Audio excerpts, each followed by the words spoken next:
Welcome to the Commonwealth Matters. I'm Richard Nelson, your host. As many of you know, we are in the middle of a heated Kentucky governor's race. And interestingly, the right to life is a top political issue. And with it, there's a lot of confusion and misrepresentation regarding previous Kentucky pro-life laws. And joining us to talk further about the principles of the pro-life movement and the need to protect the unborn is Robin Sertell, a highly respected and sought-after motivational speaker, author, and pro-life advocate. She's the former education coordinator for the Abortion Survivors Network, director of the local chapter of a growing network of pro-life organizations in her home state of Montana.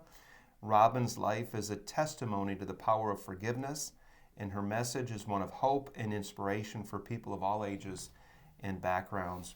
Robin, welcome to the Commonwealth Matters. Thank you. Thank you so much for having me. We are honored to have you here. When we had first talked over the phone just a few days ago, I had shared with you the need for the pro-life community in Kentucky to respond to a confusing and troubling ad that essentially is pro-abortion. Mm-hmm. And you and I have worked a long time in the pro-life movement, and then to see the gains, the positive bills that are embraced by a lot of people, bills that are practical, bills that empower women to not be defended in the middle of an election season is very troubling, I think, for both of us. And so we talked and maybe commiserated a little bit, and you agreed to come to Kentucky and to help us out, and I just want to thank you for that. Oh, it's my honor. You know, there are two patients in every abortion. Mm-hmm. A lot of times we hear from mom. Mm-hmm.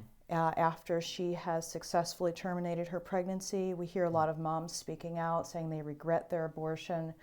Mm-hmm. It's not as common. You get to hear from the baby. Yeah. The baby is generally unrepresented in this issue, and so I come to represent the baby because I am one of those babies. Mm.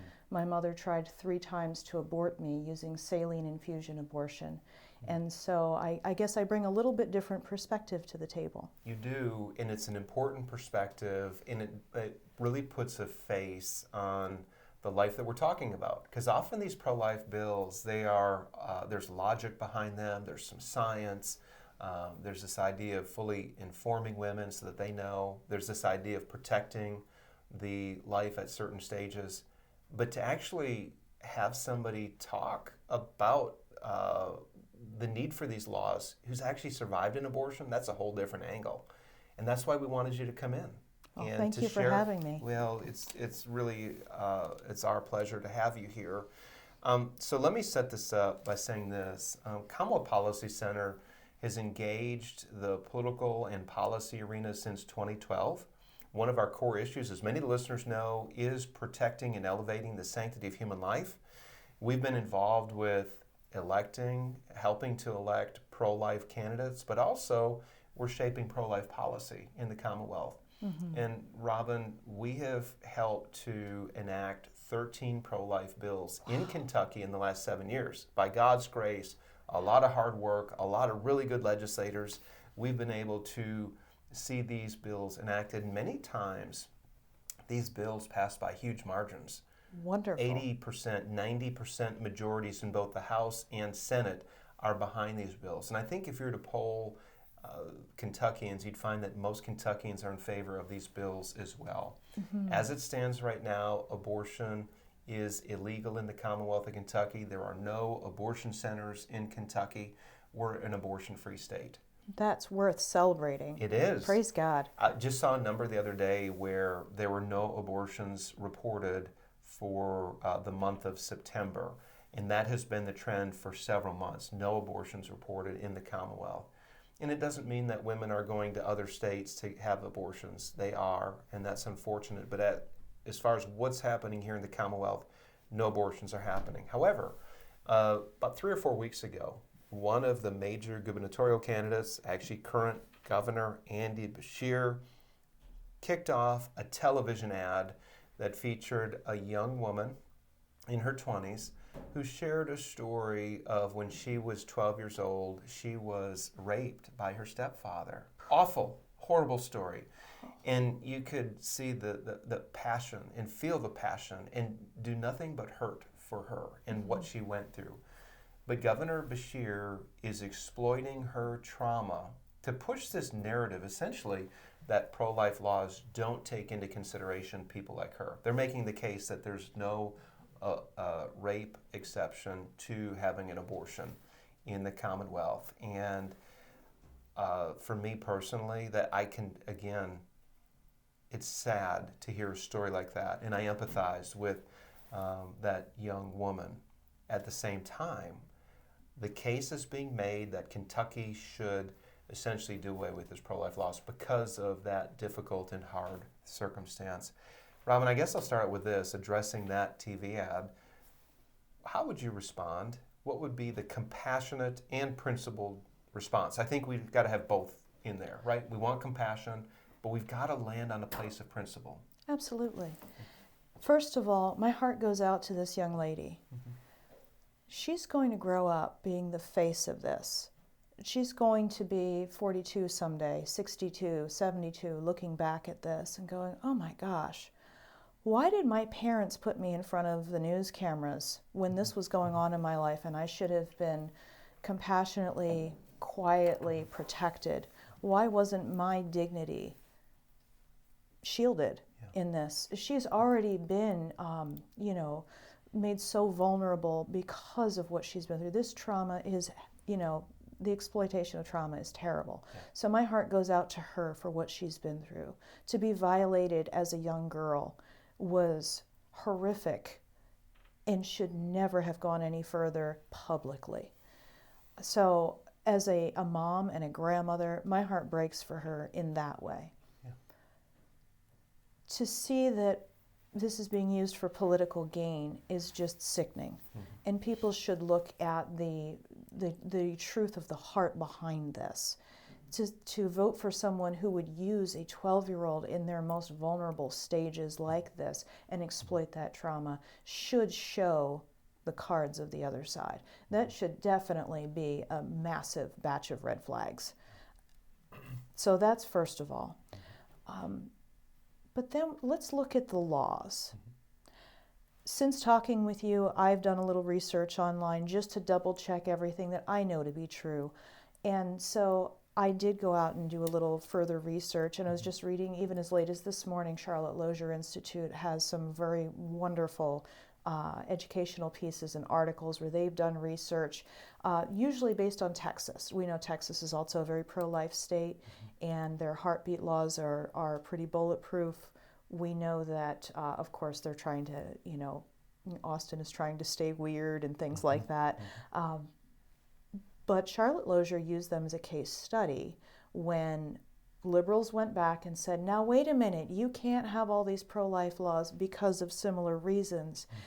And they did some research and said very plainly, no state law prevents doctors from treating life-threatening illnesses. They don't exist. None in our entire country. That includes Kentucky. And so they were using Texas as a case study, but I think it's important to look back and say, okay, if that's true, no state law will prevent a doctor from doing their job and treating people who are in absolute, trauma and need, then we need to stand on that truth and not try to distort and exploit trauma. Right. Just one, and thank you for shedding light on that, and that's an important perspective. Just a point of clarification, so Hadley Duvall, the young girl in Andy Beshear's campaign ad, was 12 when she was raped. She's now in her early 20s, so she is a little older, but still, I think that she is being exploited. I agree with you. I think that someday she will regret this, because when you look at it, it's traumatic to be sexually assaulted. But to say that I should have an abortion or have the right to abortion, that is further trauma. You off air, you were sharing with me that as you began to speak of your story and share with other women, women began approaching you with their stories of trauma from abortion. Tell us a little bit about that. So a lot of times women will come up to me after I share that I've survived 3 abortion attempts, and I expound a little bit on what my childhood was like, how I spent many years in and out of hospitals with grand mal seizures, issues with my digestive tract, my endocrine system, my skin, my hair, my nails, my eyes, my ears, had several surgeries, on and on I could go. And when women who are post-abortive hear this, they usually feel empowered to come and share something that a lot of times they've never talked about. Yeah. I'll have men come up and share. I was just speaking at a pregnancy center in Dillon, Montana last week, and had a large number of men come up and share about their story, which part of my story is also my dad. Never felt like he had a voice, and actually pled for my life after I was born. So my daddy and I were very close. When we look at the trauma that they're sharing, it's awful. And it is heartbreaking to hear about these people who have lost children to abortion.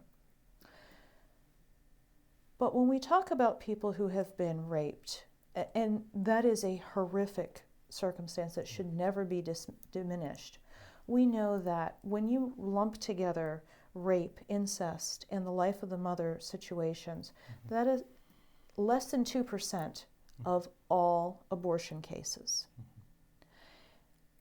And usually that is overblown by the left to make it seem like it's a much larger percentage. Just to add to that, if I could jump in, Robin, that number is from the Alan Guttmacher Institute, Planned Parenthood's research arm. The number 1 single abortion provider in the nation is Planned Parenthood. They have a research wing, Alan Guttmacher Institute. They do surveys regularly that ask what are the reasons for abortion. To your point, less than 2% are for rape, incest. You can throw in save the life of the mother. At one point it was less than 1%. The vast majority of abortions done in the country are for reasons of convenience. Absolutely, all the social reasons.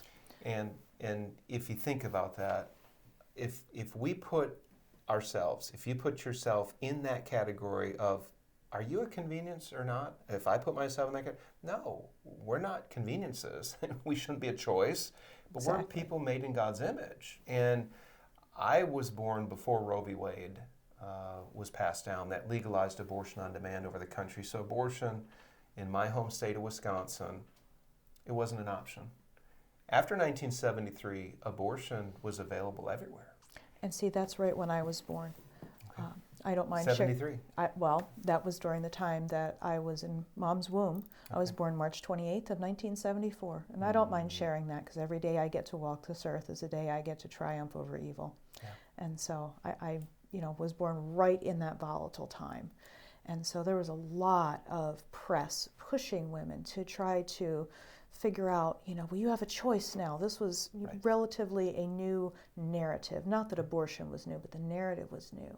Back to your point, though, about these women that have had rape and have already been traumatized. We know that of those, there have been numerous studies that have shown that extending that trauma to now killing your own child produces very high suicidal ideation, depression, all of the negative impacts emotionally as well as physically. Yeah. And so these are ladies who go on to have a number of physical issues and don't do well emotionally. So to pressure a woman to say, oh my gosh, that's horrible, you've been through rape, but now you have to go and kill your child. I don't think that's the compassionate answer. Right. Why aren't we coming alongside and going, you've had this horrible thing happen to you, but what the enemy meant for evil, God meant for good. He's going to bring beauty from ashes, and this baby is a gift. You get a child. You get to have the gift of motherhood. You already are a mom. Now that you're pregnant, you have already become a mom. It's just a matter of how are you going to walk this out. And for some ladies, they may choose adoption. They may choose to, have a family member come alongside or adopt out or have open adoption. There are so many different options. So it's very narrow, actually, to say this is the way to go. You have to kill your child. you can't deal with the consequences. I don't think we're giving mom credit. I don't think we're giving mom the credit where she's due, because we're wired for struggle. You know, we have the ability to deal with amazing amounts of horrific trauma and be successful. So to give her that narrative that you can't do this, you have to go kill your child, I think is very narrow and it's very selfish.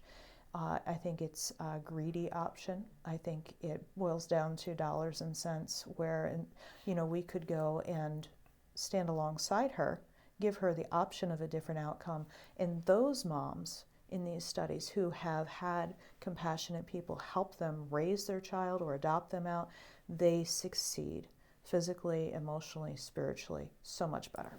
Robin, what do you say to those on the pro-abortion left that say you have no say in this?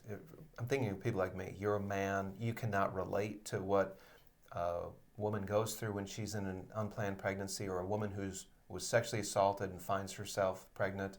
You have no say in this. That's something that I often hear. How do you respond to that? You know, roughly half of the babies that are aborted are male.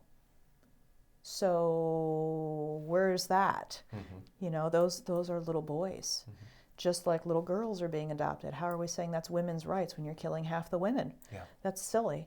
A little bit of my background. My dad had already lost his first wife and their 7-month-old baby boy to a drunk driver in a car accident. Before he ever married my mom, found themselves pregnant with me. When my mom went and had those abortion attempts, he had felt like he had no say in it. It was heartbreaking for him. So I grew up in the house of a man who felt like he didn't have a voice. He was thrilled when I was born alive. He told me for years the story of how he pled for my life when I came out the chute, as he said it. He was a Navy SEAL. He was a little rough around the edges. He said, you know, I pled for you like I would for a little puppy. I said, can we keep her? Can we keep her? And although it was much to Mom's chagrin, he was thrilled. So I know firsthand how guys feel from my dad, but I also know that men, you have a part in this, because this is half the men being aborted. So you certainly have a say. These are your kids too. Yeah. If you're just joining us, you're listening to The Commonwealth Matters with Robin Sertell, a survivor of 3 saline abortions. And Robin, your testimony is powerful. When we first talked over the phone a few days ago, I thought, you know, we really need to bring you into Kentucky, because you put a face to this issue. It's no longer theoretical. It's no longer just a legislative issue, but it's a personal issue. This is personal to you.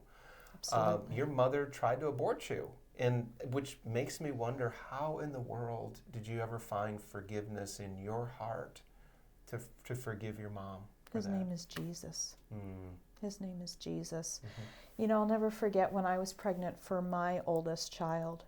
I felt convicted in my heart to get a hold of my mom, called her up and said, you know, I don't understand why you made the decisions you made. I don't agree with the things you did, but you don't owe me anything. Yeah. I forgive you. Yeah. And it changed the atmosphere on both ends of the phone, and it changed our relationship. Yeah. It opened the door for her to have a relationship with her grandchildren, and I would never take that back. I would never change that. That was one of the most impactful times in my entire life.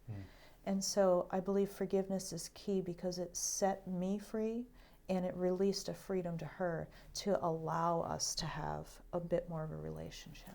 Robin, when you counsel women who've had abortions, how do you communicate that to them? Because, of course, they've been wounded. Many of them have been coerced. Some have been violated, sexually assaulted.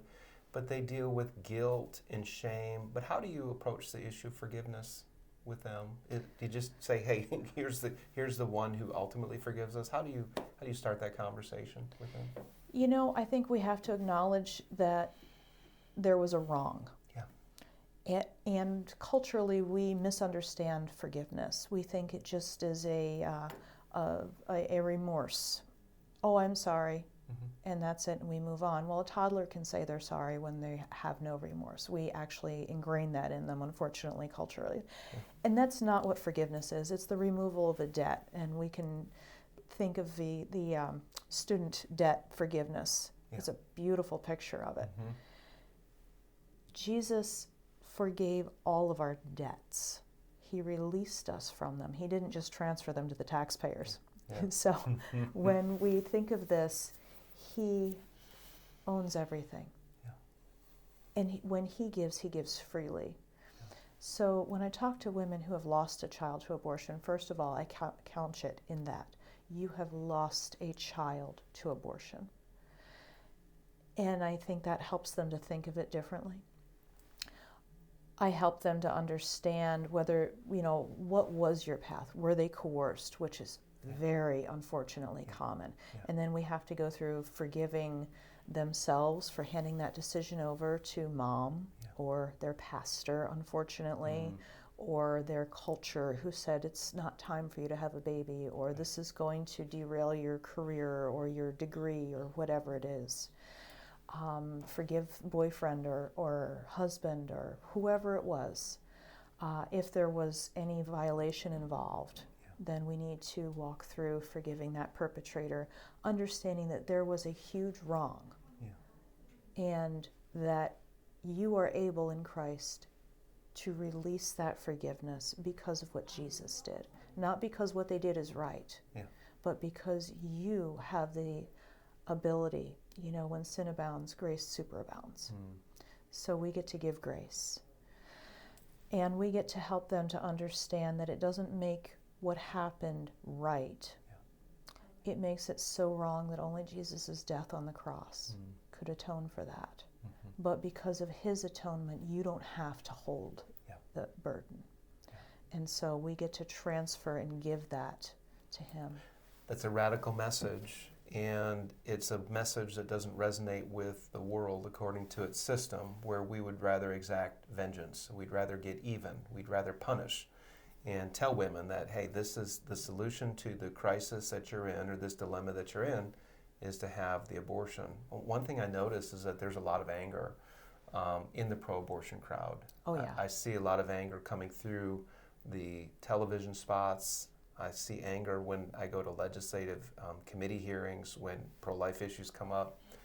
And that contrasts from the pro-life side, I would say, where there's compassion, there's empathy, where we're trying to advocate for unborn and defenseless human life. But I want to go back to what we started the program with, and that's that the right to life issue in Kentucky's been a top issue in the governor's race. Andy Beshear is castigating the pro-life community, essentially saying that they don't have compassion for women, they don't care about their plight, they just want to force them to have the child. I want to take a step back and just remind all of us of what we've seen in Kentucky just in the last half dozen years. Laws that actually empower women, that equip women, like the ultrasound bill that forces the abortionist, when abortion was still allowed, force them to show in the ultrasound picture of the unborn child. And there was a 24-hour wait so that the woman wouldn't be rushed into the abortion or coerced to have the abortion.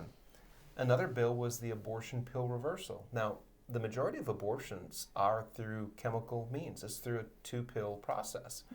Abortion pill reversal required abortionists in Kentucky, again, when they were allowed, to inform women that, hey, here's how the process works. Here are the side effects. And oh, by the way, if you change your mind, there's a way to reverse this. That bill is on the books in Kentucky. Wonderful. Baby drop boxes. That was a bill that passed a year ago. And that allowed women who did not want to keep their child to place the baby in a safe place. It allowed anonymity for the mother. But it was a pro-life alternative. It gave women an option. And these are just a few bills that have, I would say, empowered women. They have been compassionate towards women. And yet the pro-life movement is being castigated, criticized for not caring about women. How do you respond to that? I know we're talking about this, but I mean, you hear the same thing, don't you? Absolutely. In Montana. Absolutely. I was testifying against a bill to make abortion a religious right, such as what happened in New Mexico. I was testifying against a bill like that, and we heard the same thing. You have to let us have abortions. It's not compassionate to force us to have birth. What are we, livestock? Forced birthing. Forced right? birthing. That's the term. Yeah, yeah. And then the question is always, what are we, livestock? Yeah. And so... What do you say to forced birthing, by the way? What do you say with that? You know, first of all, it's just so ridiculous. It's sometimes not even worth an answer. But it is not true. No one is forcing you to give birth.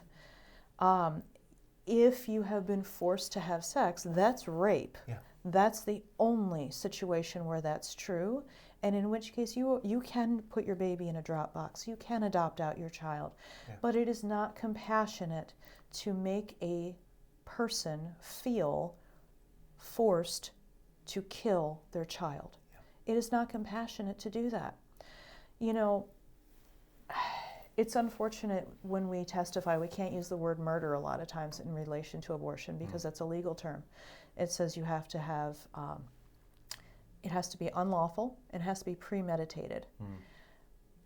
Abortion is always premeditated. Unfortunately, it's usually lawful. Thankfully, here in Kentucky, that's not the case. So that's a wonderful batch of laws that you guys have passed. I think it is very compassionate because it is telling women you do have other options. And I think it's very narrow and disproportionately uncompassionate to tell people this is your only option to kill your child. Regarding legislation in Kentucky that recognizes the humanity of the unborn, I'm going to go through a list. We've passed the 6-week heartbeat bill. When a heartbeat is detected at 6 weeks, abortions are banned. The 15-week heartbeat bill protects the unborn once their heartbeat's detected at 15 weeks. That was, by the way, the difference between the two was addressed the judicial differences, judicial interpretation. 6-week was struck down, so we came back a year or so later and passed the 15-week.